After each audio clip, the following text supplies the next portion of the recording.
Today we're going to be learning Pesachim Daf Zayin. This is the Daf for Shabbat. A week of learning beginning today is dedicated by Audrey Mondro for the 7th year outside of her father, Irving Poppy Moskoff, Yechezkel ben Avraham Verachel, Zichrono Levracha, who taught us with his complete emunah, faith in Hashem, who was rich, one who was content with his lot. My dad considered himself extremely rich. May his neshama have an aliyah. And today's daf is dedicated by Natalie Taylor in honor of Jordy Hyman, a wonderful friend, doctor, and Talmidah Chachama. Happy birthday. We're going to start exactly at the beginning of the daf. So we ended at the previous daf with this question: why do we do bitul at the time that we do b'dikat chametz, right? When we check for chametz, why is that the time that we do bitul? Why wouldn't you say niv tele? So we started with, why don't you say, why don't we do it later? And we said because if you did it later, we were worried if you wait till 4 or 5 hours, it's not zman isur v'lav zman biura, right? It's not yet forbidden, and it's not the time to burn the chametz yet. So maybe people will forget and won't end up doing it. Then they say v'niv tali b'shit. So why don't you do it so Rashi says we need the beginning of the 6th hour, because at that point, that's when you're supposed to burn the chametz, and that would be a good time. And yet it's not yet, the isur chametz hasn't kicked in yet. Because remember, once it's forbidden, you can't cancel it because it doesn't belong to you to the extent that you can't cancel it, you can't nullify it. So they say, Kevan isur d'Rabbanan yilave k'deoraita dami avla b'reshutei kaima v'lo matzeh mevatel. Well, the reason is, since by rabbinic law it's forbidden, therefore we don't allow you to do it. It's as if it's not in your reshut anymore. It's as if it's not in your domain, just like when it's forbidden by Torah law, it's not in your domain, even when it's forbidden by rabbinic law. And that's because we saw, as we'll see later in the upcoming Mishnah, that there's a debate about exactly what time one can eat chametz in the morning by rabbinic law. So therefore, and that's before that, it's not really forbidden yet. And there's no real noticeable differentiation. And once it's done, even if we were to do it when we burn it, it's already by rabbinic law not part of our reshut. The Amar of Gidel Bar Yosef, Amar of Gidel, Amar of Yichir Bar Yosef. Here we're going to prove this. Amar Rav, he said in the name of Rav, HaMekadesh mishesh sha'ot u'lamala afilu b'chitei kordanita ein chosheshin l'kiddushin. So now we say, if you betroth a woman from shesh sha'ot, which sounds like, Rashi says, from the beginning of shesh sha'ot. In other words, into the 6th hour, which means really we're talking about 11:01 in the morning. So if you're Mekadesh Isha, you take chametz and you betroth the woman with chametz. Okay, now we're going to talk about what kind of chametz. Afilu b'chitei kordanita, even chitim. Okay, Rashi said, what are these chitim kordanita? Hatzomchim b'harei Ararat. They grow in the Mount Ararat region. Kashim hem ma'od. They're very hard. The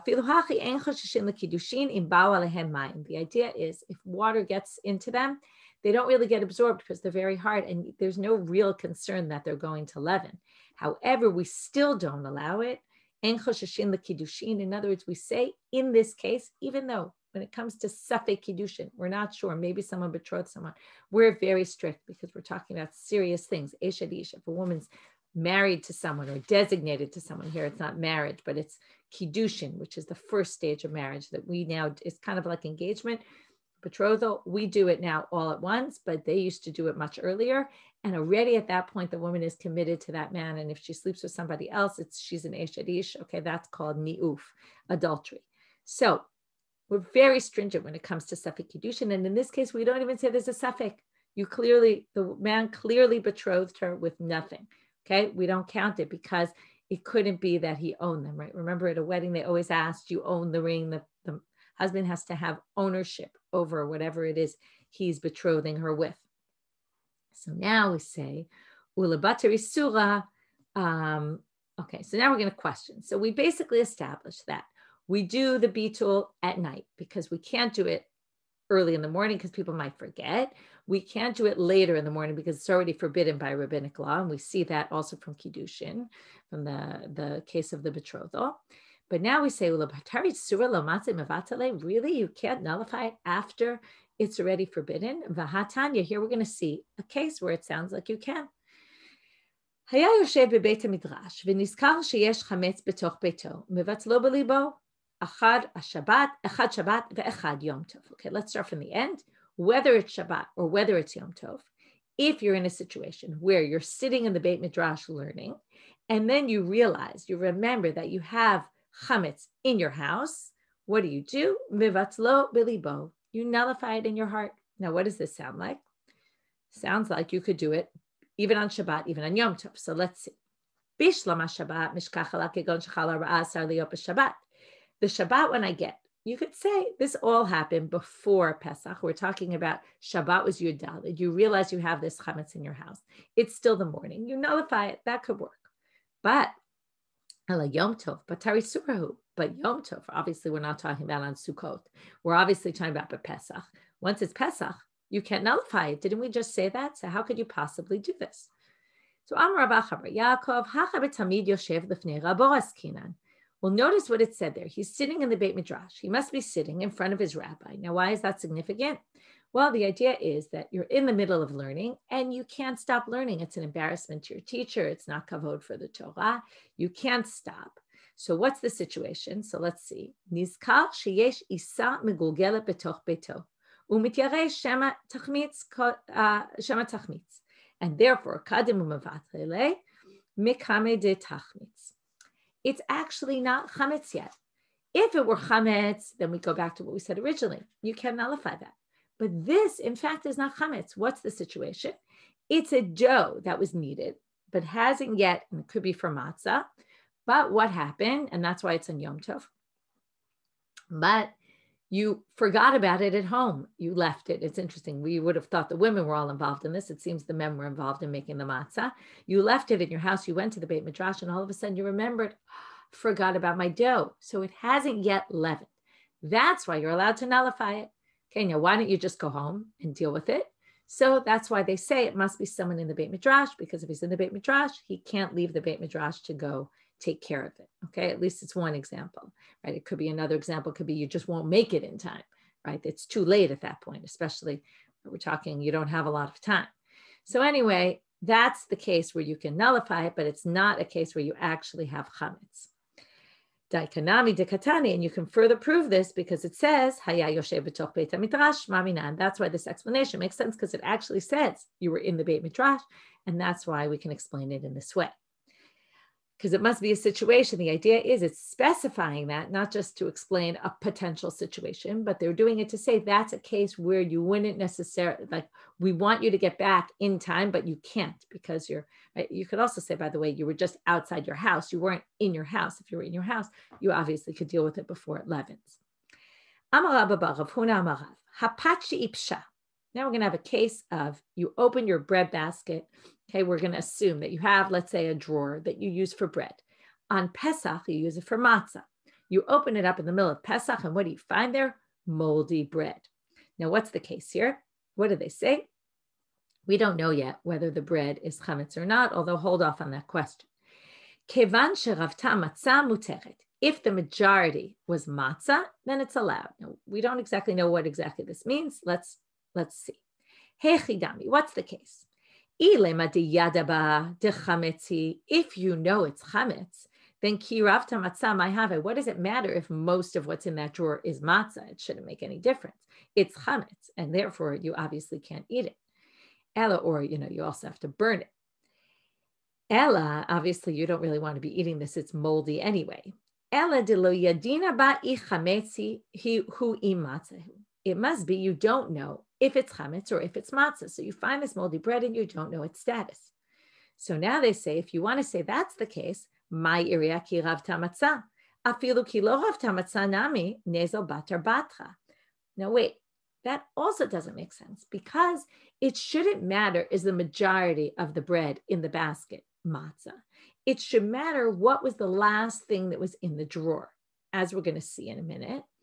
Milo Tnan, doesn't it say? Now, the assumption here is that if you have a bread drawer that you use for bread during the year, and then you use it for matzah on Pesach, if the last thing that went in that drawer was matzah, what are we going to assume?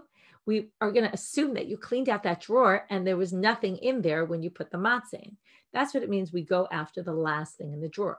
Because in a situation where you generally clean out one thing, making room for the other, like chametz and matzah, Therefore, we can assume it was matzah. So again, why does it have to be kevan sheravta matzah? Shouldn't be that.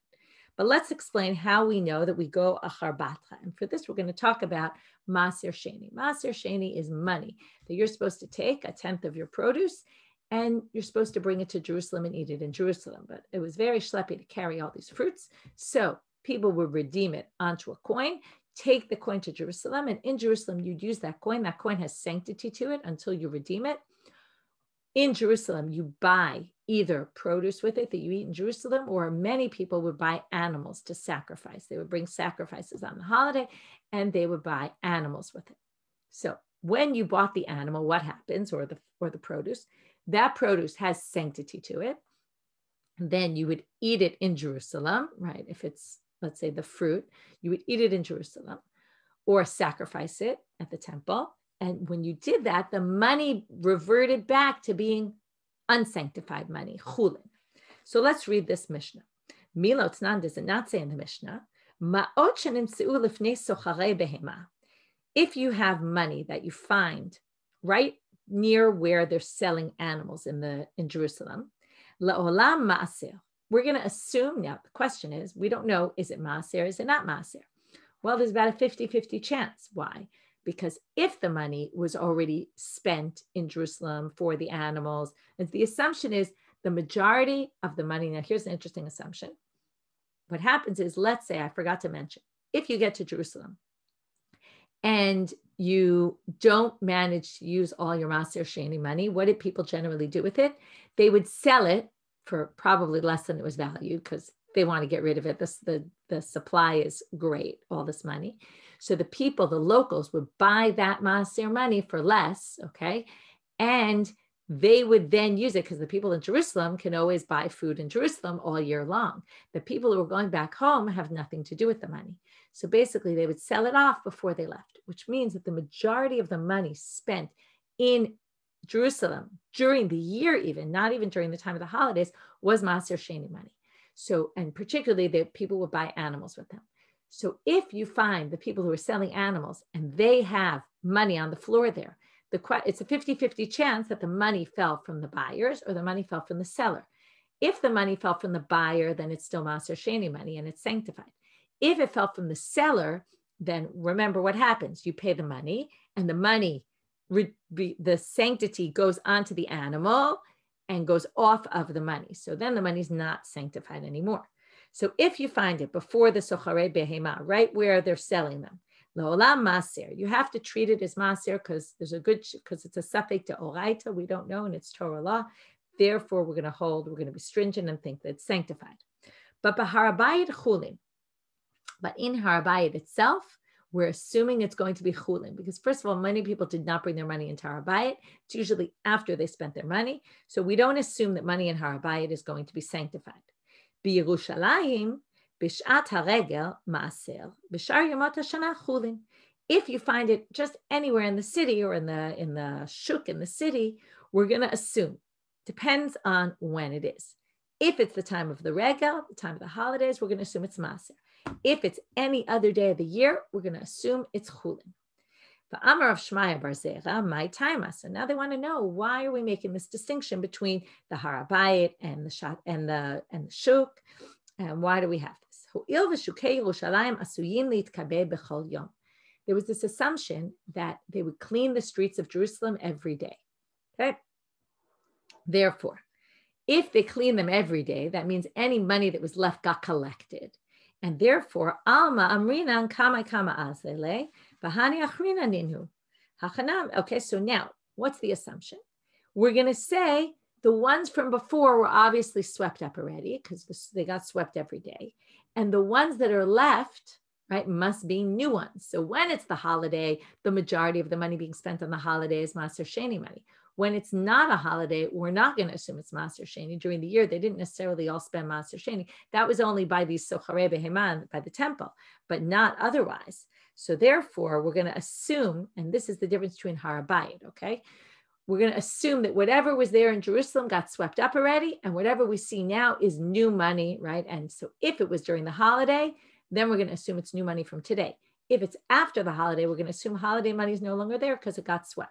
Why was the Har Bayit not swept every day? First of all, it could be it was less crowded. Also, people had to take off their shoes before getting into Har Bayit. So maybe the floors were less dirty. Okay, for whatever reason, it's obvious that they didn't sweep the Har Bayit every day. Okay, on a daily basis. It's interesting. You get a little bit of insight into, wait till we learn Shkalim and you learn about really the ins and outs, but you get a little insight into their lives. The Shukei Yerushalayim, they were swept every day, right? Remember when I lived in Jerusalem, they definitely were not cleaning the streets on a daily basis. In fact, there were lots of garbage strikes and often the streets were full of garbage. But in those days, they would sweep it every day. So now they say, oh, so what do you learn from here? Hachanami, we'd say the same thing here. Nema kama azil, v'hai v'ha'idnahu. We could say the same thing. You clean out your bread drawer before Pesach. So whatever was the last thing that went in, and if it's still full of bread, then we assume you never cleaned it out for Pesach. Maybe you forgot that drawer. But if there was matzah in there, we assume that when the matzah went in, it was because the drawer had already been emptied. So what do they answer? Wait a minute. We were talking about moldy bread. How long is Pesach that your bread would have gotten so moldy on Pesach itself? It doesn't make so much sense. You have to remember their matzahs were not the hard matzahs that we have. They were probably the soft ones that are more pita-like. They could actually get moldy, but it would take them a few days. So therefore, since it's moldy, it seems to indicate that it was from a while ago, which means there's a likelihood. And maybe that's why you have to wait. And it's normally we'd say kama, right? That, or batra. We're going to go by the last thing that went in. But in this case, since it's moldy, we're going to assume it might have been moldy from before. But now they say, well, then we're back to square one. Again, why would it help if the majority is matzah? If you're going to say it's moldy, and moldiness indicates it was here for a while, which means it was probably here before Pesach, and it's probably chametz. Then what does it help you if the majority is matzah? So Amarab, lo tema sherav matzah. Oh, you misunderstood. It's not that there was more matzah in the drawer than chametz. It's that you had a lot of days of matzah already. If you already were more into the holiday, you weren't on day number 1 or 2 or 3, but you've already had the majority of the days of Pesach pass, then we can assume that the moldy bread might be matzah because it's already gotten moldy. So they say ihachi pshita, but that's also pretty obvious. It didn't need to be stated. So they say lo tzricha di ipusha meruba. It's if it's very moldy, right? You've all seen that kind of bread. Sometimes it's just got a little bit of mold growing on, and sometimes it's really disgusting. Like you forgot a sandwich in your kid's knapsack, right? All through summer vacation, let's say. And you find that bread, it's really disgusting. Can't possibly be only 5 days old. So now they're going to say, no, you could still maybe assume that it's matzah. Why? You might have thought since it's really, really moldy, it's obvious that it's chametz. No. Kamash malan kevan sherabu yimei matzah ilave amrinan kol yom v'yom nama chamima afa v'shadi ilave v'apshatve.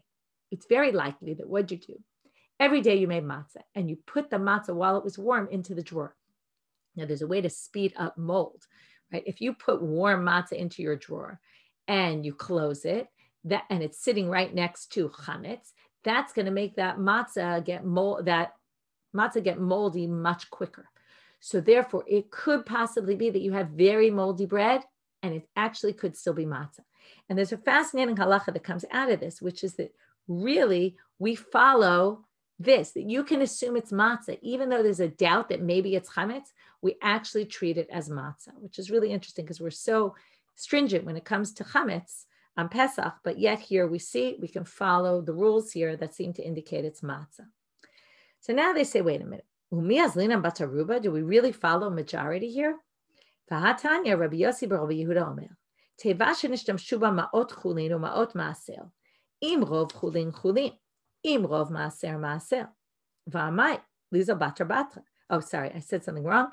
The question is u'miazlinam batar batra. Sorry. This was all based on that we assume. Why can we make this assumption? Because we're going to assume that you cleaned out the drawer before Pesach and whatever's there now goes by the last thing that was there. So now they're going to say, right, and again, this is as long as you're in the end part of the holiday. So we're going to go by batra, the last thing that went in there. If the last thing that went in there was matzah, we'll assume it's matzah. And that's what I said we paskin like. We can follow that rule and say we assume it's matzah. Okay, you find something in your bread drawer, you're not sure is it bread or matzah. Again, unlikely this would happen today. We have pretty clear distinction based on the matzahs that we make, although some people do still use soft matzahs, and that you can see that you would confuse it with pita, let's say. So if you find a moldy pita, which could potentially be a matzah. So do we really follow batra though? Let's look at the following source. So Rabbi Yosef Rabbi Yehuda says, if you have a box that you sometimes put Masayoshini money in it, and sometimes you put regular money in it. So now the question is, right? You don't know what it is. So what does it say? Ma'ot chulin ma'o maser. Im rov chulin chulin. Im rov maser maser. If the majority of the money that you see there is chulin, then it's chulin. If the majority is maser, then it's maser. V'amai leza batra batra. Why don't we go by the last thing that went in there? Again, we can assume that you're only keeping one or the other in there. And therefore, you're not going to use the same box and mix all your money. The money has no indicator what it is. Okay, although we're going to have to see what exactly the case is. So Amar Rav Nachman bar Yitzchak hacha b'mayas kinan kigon shenishtamshu ba ma'ot chulin u'ma'ot maser. V'lo eino yodea eze mehem basof. Maybe it is a box that you mix them and you don't know which one you put in last. So that's a possibility. We're going to have three possibilities here. Rav Zvi Amar kegon shenishtamshu ba tziburim tziburim. You had them in piles, and what happened? One dropped out of a pile, and you don't know which pile it came from. So in other words, again, we started thinking that it only has one or the other. Now we say, no, it actually has both. And either you somehow have them both all there and you're not sure which one went in last, or you use it for chulin and maaser, but you have them in piles and one fell off a pile and you don't know which one. Or Rav Papa Amar kegon de'ishtakach beguma. Maybe it's found in a hole at the bottom of the box. So maybe now you're using it only for chulin, but it could be that it fell through there's some area in the bottom that it could have fallen, and when you emptied the box, it didn't get emptied, and therefore we're dealing with a suffix like that, and we don't know. Okay, and that's why we don't follow batra in that case. We follow rov. Okay, but otherwise we really would follow batra. Right? Again, batra means the last thing that went in. Amar Rav Yehuda. Now we're moving into a very interesting topic, and from here we're going to get into all sorts of interesting things about brachot, about shechianu, about brachot HaMitzvah, all sorts of tangents. But we're starting with the main thing about when do you make a bracha? What bracha do you make on b'dikat chametz? Okay, you would have thought, what bracha do you make? Al b'dikat chametz or livdokat chametz. We're also going to get into what wording is used for blessings. So Amar Rav Yehuda, habodek tzarich sheyivarech. When you do bedika, you have to make a bracha. Mai mevarech. So what's the bracha that you make? Rav Papa Amar mishmei derava liva'el chametz. Rav Papa Amar mishmei derava al bi'or chametz. So Rav Papi versus Rav Papa. They each say something in the name of Rava. It sounds very confusing because their names are very similar, and they both say in the name of Rava. So the first opinion is liva'el, to burn the chametz. Rav Papa says al bi'or chametz, on the idea of destroying the chametz. And maybe I should say destroying, not burning. So first of all, note one thing. We don't say to check the chametz. That's because checking the chametz is really only in order to burn it.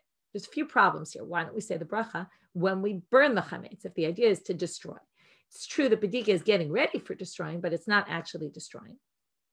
So basically, the way it's understood is that bracha covers you for later, basically. You're making one bracha. Okay, we do this, by the way, on Purim. We make a shechianu in the morning on all the mitzvot of the day. It's a little bit different because it's not a bracha a mitzvah, but it's also a similar idea that you can make a bracha and it will apply to things later.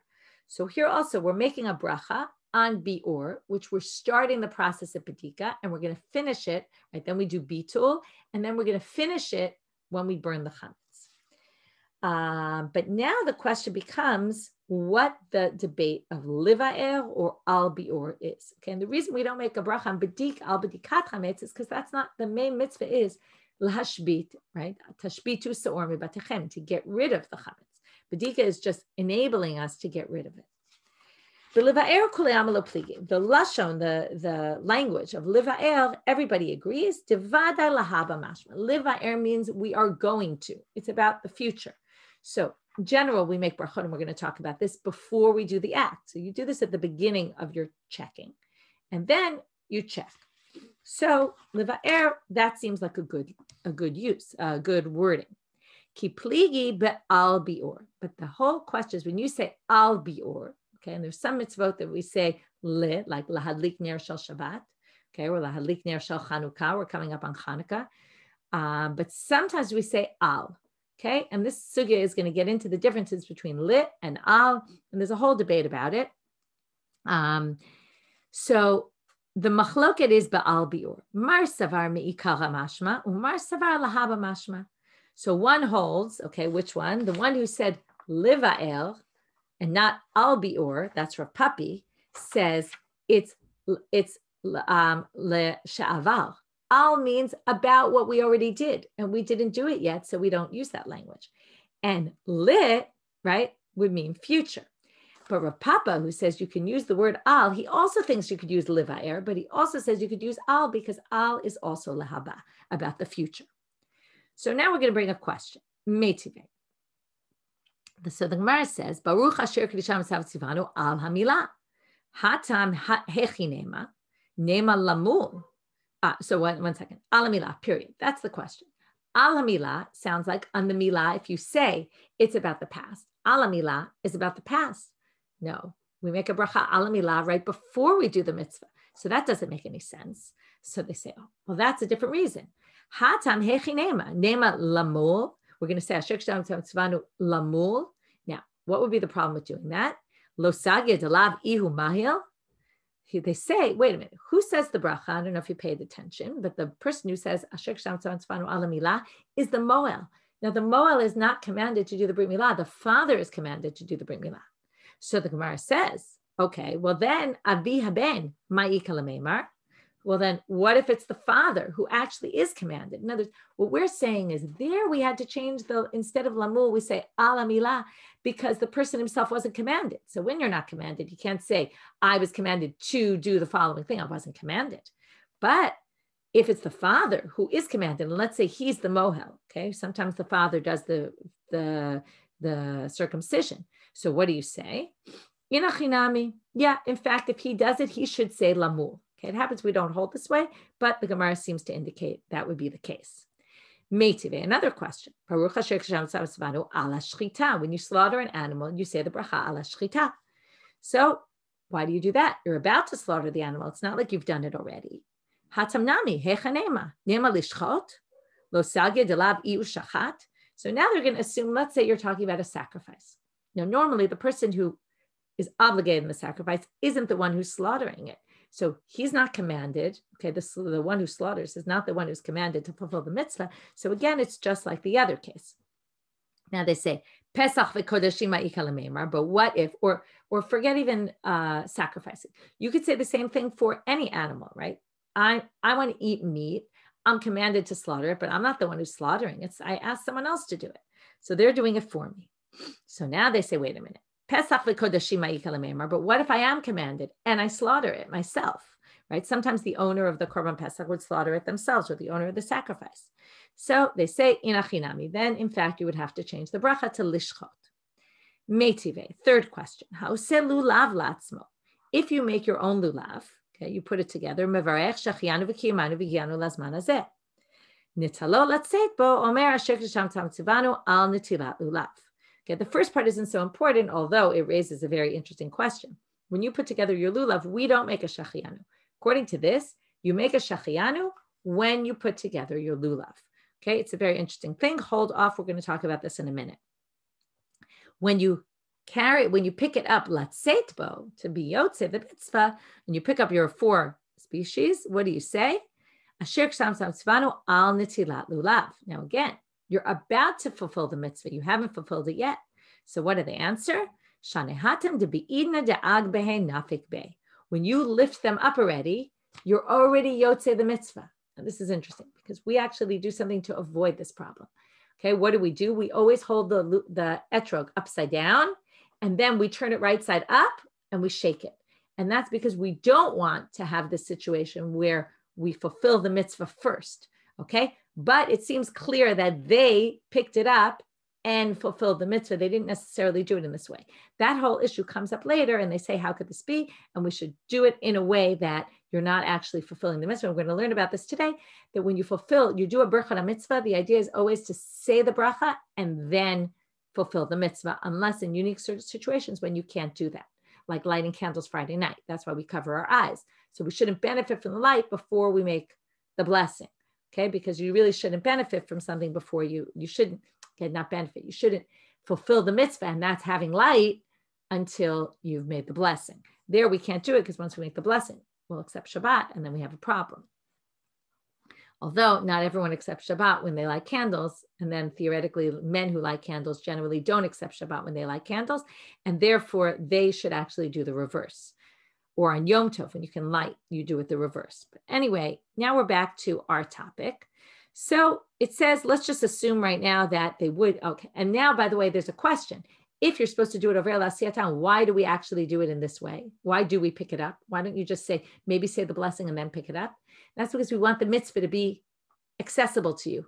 If, right, normally you make, let's say, a borei pri hagafen, you make kiddush, you're holding the cup in your hand, right? Holding it is important to kind of be connected with the mitzvah. You don't generally say a mitzvah and something's far away from you. So it'd be weird to say the bracha and then do it. Some people say, since the mitzvah is really the shaking of the lulav, that you're not actually fulfilling the mitzvah until you shake it. And that's another potential solution.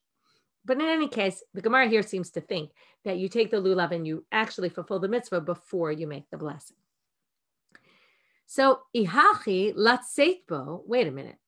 You can't say that you actually fulfilled the mitzvah before you said the blessing, because it says, nitalo latseitbo. You picked it up in order to fulfill your mitzvah, meaning after you say the blessing. So, ihachi latseitbo, it should be yatsabo mebayle. It should be, right? Nitalo yatsabo, and then omer baruch hashem, right? You pick it up, you fulfilled your mitzvah, and then you say the bracha. So what do they say? Don't get so hung up on the language. In achinami, really it means that you were already fulfilled your mitzvah. But umishum de kabay lemitna seifa leishev basukah taninami reisha latseitbo. Okay, because the end of it talks about leishev basukah. So because of that, they wanted to say leishev, so they use latseit. Okay, it's the same form. Okay, it was just a linguistic thing, a parallel structure. How do we see that? The Katani Seifa, it says after that, how says sukkah latzmo, if you build your own sukkah, Omer Baruch Ata Hashem Shechianu v'Kiyumanu v'Giyanu Lazman Hazeh. You say the bracha Shechianu, again, something we do not do, but it comes up in the Gemara that there were people who said Shechianu on building a sukkah. And then Nichnas L'Shebo, when you go to sit down, Omer Baruch, right, when you sit in the sukkah on the holiday, you say Baruch Hashem Tzvanu L'Shev Basukah. So because it wanted to say Nichnas L'Shebo, it said Nichnas L'Tzeibo. Here you see this interesting side issue about the bracha of Shechianu, and this whole debate about which brachot, is it just lulav and sukkah, or is it other mitzvot? The Rambam has a different opinion from others. I'll just read you for a second in the Rambam. The Rambam says, let me just pull it up. The Rambam says that any mitzvah, and he says, when do we know when you make a Shechianu or not? He says any mitzvah, right? And as the Gemara mentions it really with building a sukkah and lulav. And the Rishonim try to figure out what's unique about it, okay? And maybe it's something that you do every year. Let's say a shofar, you create a shofar, you build it or put it together, kind of shape it or whatever, fix, I don't know what it means exactly to make a shofar, but you make a shofar and then it's already there for forever. So it's not something that's timely. Whereas a sukkah and a lulav is something timely. What about Chanukah candles? So Chanukah candles, setting them up, it's not really much to set them up. Maybe making a Chanukah, but again, you make it once and you don't make it every year. But the Rambam actually includes all of these. And he basically says that all these things you would actually make a Shechianu on, okay? And then he basically says that you make a Shechianu when you make it, and then you wouldn't make a Shechianu like you see in the Gemara here when you actually fulfill the mitzvah, right? We make the Shechianu when we fulfill the mitzvah. But here, you don't do it when you fulfill the mitzvah, you do it when you do the action itself. Okay, anyway, a lot of interesting issues that branch off of this about bracha. So now the Gemara says, V'hilchata al bior chametz. The halacha is that the bracha we use is al bior chametz. De kule alma miha meikara be'ina lebruche minalan. So now they say, wait a minute. everyone agreed. So first of all, we paskin that al also means in the future, to do in the future. And therefore we paskin that we say al bior chametz. Before we move on, actually, I just want to mention that there's a whole big debate about why some mitzvot we say al and some mitzvot we say li. And there's all different answers given. I'll give you some of the answers. Okay, Tosfot has a whole question about this. The truth is maybe we should let's go a little farther and then I'll go back to it. Okay, so now the Gemara continues on and says, lost my place for a second. Right, okay. Everyone agrees that it's just a matter of what the language al bior chametz means, the future or past, but everyone agrees it's supposed to be on the future because you're supposed to make the bracha before you do the mitzvah, as I said before. Now, where do we get this from? Minalan. That's what it means, over la'asiyatan, before, right? So first he says the statement over la'asiyatan. So now they're going to assume over la'asiyatan means before you do the mitzvah. My mashma dahai over lishna takdumehu. So wait a minute. Where do we get that over means before? Who said that? Amar Rav Nachman bar Yitzchak. We're going to prove it to you. D'amar kra vayaratz achimatz derech hakikar vayavor takushi. Okay, here having this description of achimatz. This is in the merit of Avshalom, the rebellion of Avshalom. He runs derech hakikar vayavor takushi, and he passes the kushi. He goes before him. Okay. Abai Amar Mehacha v'hu avar lifnehem. He quotes it from a different source. This is in Parshat Vayishlach. We're getting too soon. Hu avar lifnehem vayishachu arza sheva pamim ad gishto ad achav. Right. Yaakov went before all of his wives and kids and everything he had with him. So again, avar means to go before. V'ba'itema Mehacha vayavor malkam lifnehem v'Hashem b'rosham. Okay, this is a pasuk from Micha. Allah poretz lifnehem pertzu ve'avru shar ve'yetzubo ve'avor makam lifnehem v'Hashem b'rosham. I didn't check the context exactly, but again, v'yavor makam lifnehem. He goes before them. So you see why they bring all these verses is a good question, something to think about. Yeah, Beirav Ambre. Beirav points out there's a little bit of exceptions to this rule. Okay, what are the exceptions to the rule where you don't do the bracha before? Okay, what is it? Chutz min tefillah v'shofar. Okay, tefillah and shofar. This is interesting because shofar, we do the bracha before, so you'll see in a minute why. So bishlama, so the Gemara says, I understand tefillah. Ta'akate gaver lo chaze. What tefillah are we talking about? Well, it's a good question. But let's just explain the Gemara and then I'll tell you the machloket Rashi Tosfot here. We understand tefillah. Why? Tefillah, you can't tovel before you say the bracha. Either because you're impure and you shouldn't make a blessing while you're impure, though that's not so clear cut. And that's why that's Rashi. Rashi thinks any kind of tefillah, if you're impure and you need to tovel, you should say the bracha after. Tosfot says, no, we're only talking about a ger, a convert, because a convert, before they convert, they're not Jewish. They can't make a bracha. I was commanded. They can only do that after they've converted. And then there's a whole debate by women when they go into mikvah. Do we make a distinction? There's a machloket, a poskim, and Ashkenazi and Sephardi have different minhagim here. Is the bracha before you tovel or after you tovel?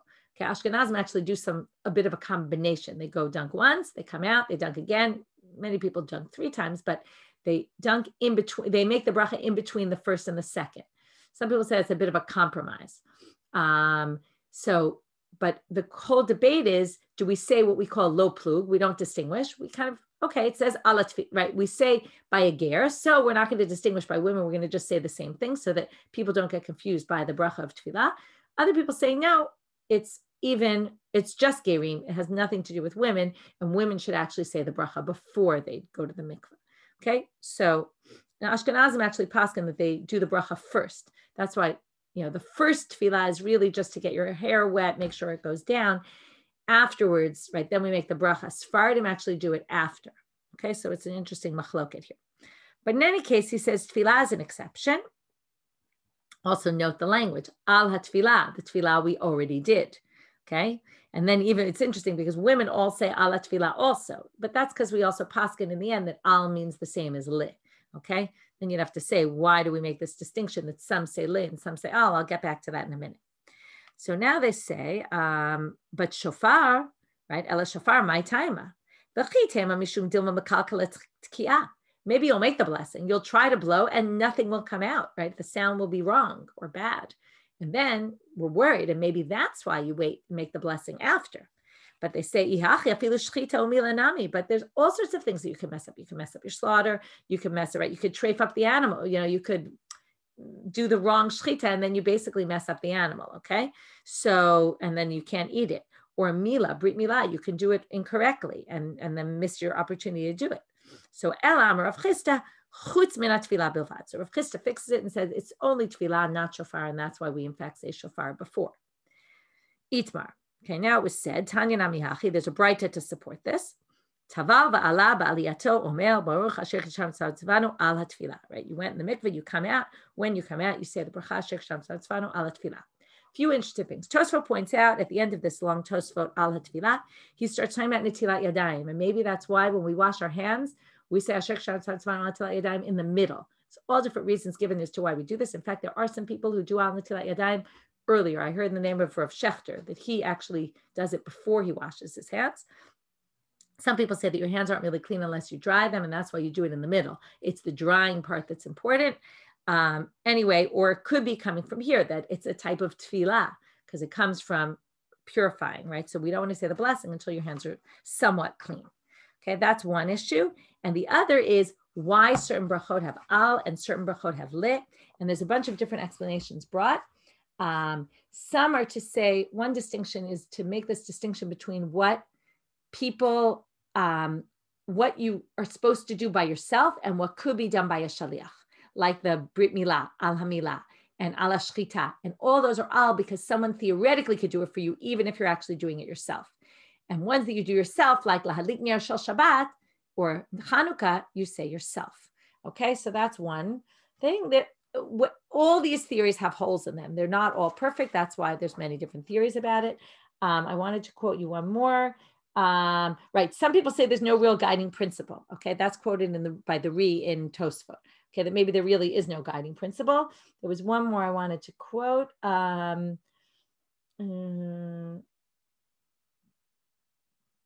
Right. That maybe it's a difference between a mitzvah that you're not absolutely obligated to perform, like slaughter. You don't have to slaughter. For example, you could not eat meat, right? You don't have to slaughter animals. It's not a mitzvah that you have to do.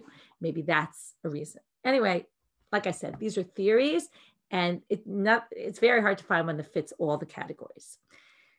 It could be it just sort of developed that way, and that we have conglomerations from different things that developed over different time periods by different people. And that also could be a reason as to why we can't find a clear rule. Okay, last sugya for today, le'or haner. Why do we have to use a candle for b'dika chametz? Menane mile. Amar Rav Chisda, lamanu mitziah mimitziah, umitziah michipus, v'chipus michipus, v'chipus minerot, v'nerot miner. Okay, this is a long thing. We're going to learn verses. One verse from another, from another, from another, from another. Okay, we're going to start with, we'll go through. If you didn't understand anything, don't worry. We're going to go through each one. Mitziah mimitziah. K'tiv hacha, it says, Shivat yamim tza'or lo yimatzeh bebatechem. You can't find any leavening in your house. Leaven. U'chtiv hatam, v'yichapes begadol hechel u'bakatan kaleh. We referred to this sugya the other day, this parsha about when Yosef puts the goblet into Benjamin's bag. It says, and then when he brought the brothers back, v'yichapes begadol hechel u'bakatan kaleh. He started with the oldest, and then he went to the youngest. Vayimtza. Okay, and then it says, and he found. So the finding by Pesach is connected to the finding here. And look what it said there. Right? Then it said, Vayichapes vayimtza. So we see that to find something, you have to search for it. Michipus didei. Umitziah michipus didei. Okay, so there you just have mitziah. You found it from looking, from searching. That's how you find things. And the whole idea is to find it and get rid of it before Pesach. V'chipus minerot. So now, how do you know how you search? You have to search with candles. Okay, so here's a verse from, this is from Tzfanya, okay, one of Treasal, one of the 12 prophets. And it says, I'm going to search Yerushalayim with candles. What it really means is I'm going to search with candles and I'm going to find all the sinners, okay, or all the sins that are being done. So, pakadti al anashim akofim shimreihem haomrim belvavam lo yitav Hashem v'lo yedak. I'm going to find all the people that aren't believing in God. V'nerot miner, and then now it says nerot. It sounds like many nerot, but how do we get to one candle? Dertiv ner Hashem nishmat adam chofes kol chadrei baten, and notice it also has chapes here. Ner Hashem is the neshama of a person, and he searches what the insides of everybody. The best way to find it is using one candle. Tana de Rabbi Yishmael, we're going to have another source about this that's going to describe it very much in the same way. Okay, we use a candlelight for this. Even though we don't have a perfect proof in the Torah, we have a reference to it. Shivat yamim se'or layimatzeh. Ve'omer, in other words, it says, right? This is, again, all the verses we just saw. Ve'omer, v'chapes b'gadol echelo b'katan kaleh. Ve'omer, be'eta yachapes Yerushalayim b'nerot. Ve'omer, ner Hashem nishmat adam. Chofes, etc. My ve'omer, why do you need all these verses? The Bracha says. V'chitem ahai be'eta hi kulahu deka'amar Rachmana. Maybe when it said, I'm going to check Yerushalayim b'nerot, maybe it's a leniency. I'm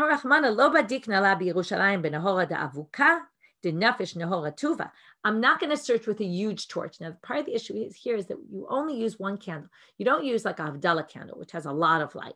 You use just one candle.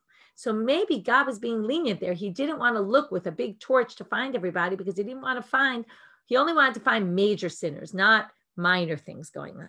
So maybe, right, he didn't want to use an avukah that's so bright. But Nehora Tfei, right? Zutar Nehora Tfei, it's lighter. Maybe he really didn't want to see so much, right? Maybe using the candle was to not see so much. Tashma, therefore it says, Ner Hashem Nishmat Adam. No, God sees with a candle. A candle is enough for God to see, which means also for us, a candle is very good. And in fact, they say that the candle allows you, okay, we're going to see this later, it allows you to get into the cracks and the crevices. You can't get there with a big torch or light something on fire. So that's why we want to use specifically one candle. Okay, we'll end here for today. Shavua Tov or Shabbat Shalom to everyone. We'll pick up on Sunday.